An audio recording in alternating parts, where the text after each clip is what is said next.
I would say, Ellen, we love you. We thank you. You saw this school principal thrilled after receiving thousands of dollars from Ellen for needed improvements for his Detroit elementary school. Tomorrow, Ron Alexander heads to court accused of taking $23,000 in kickbacks.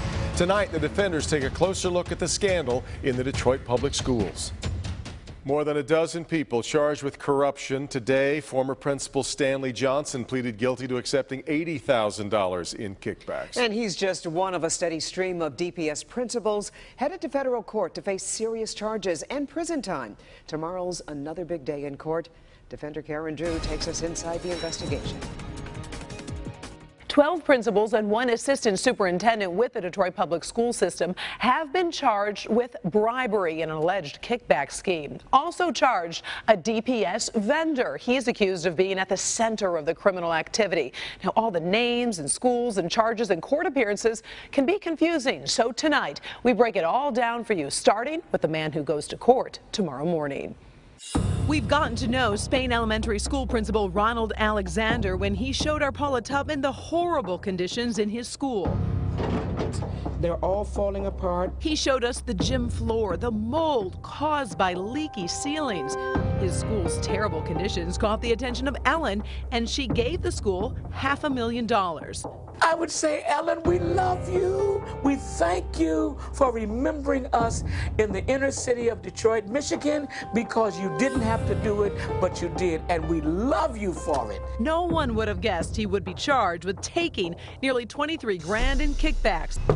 I showed up at Alexander's home, but no one answered the door. To better understand the scandal, we start with Norman Shy, a vendor for DPS schools, also charged in the scandal. The scheme worked like this. He would submit fraudulent invoices for school supplies.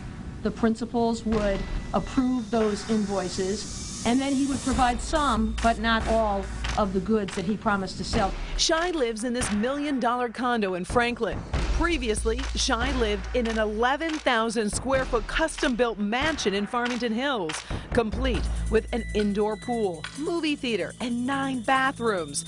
Quite a fancy life, but prosecutors allege Shy pocketed $2.7 million from DPS schools thanks to his kickback scheme.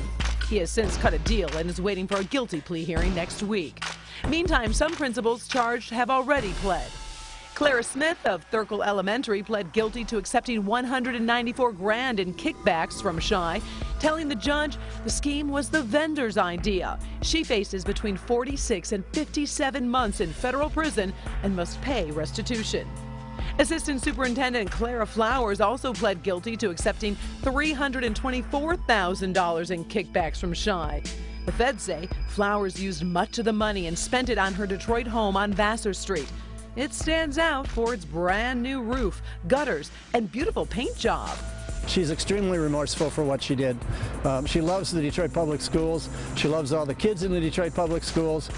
She made a bad decision. She's accepted responsibility for it. Flowers has been ordered to make restitution and faces 57 to 71 months in prison. Principal Stanley Johnson of Hutchinson Elementary pled guilty today, admitting to accepting $84,000 in kickbacks from Norman Shy.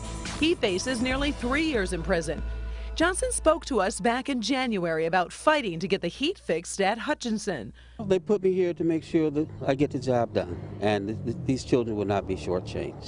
An ironic choice of words, because shortchanged is exactly what Johnson admitted doing to his students. I honestly feel really disappointed. Like he was actually my favorite principal. Tanya Bowman, principal of Osborne Collegiate Academy of Mathematics, Science, and Technology, also pled guilty to bribery, admitting she took $12,500 in kickbacks from Shy. The 48-year-old faces between 18 and 24 months in prison and must pay restitution to DPS. Karen Drew, Local 4 Defenders.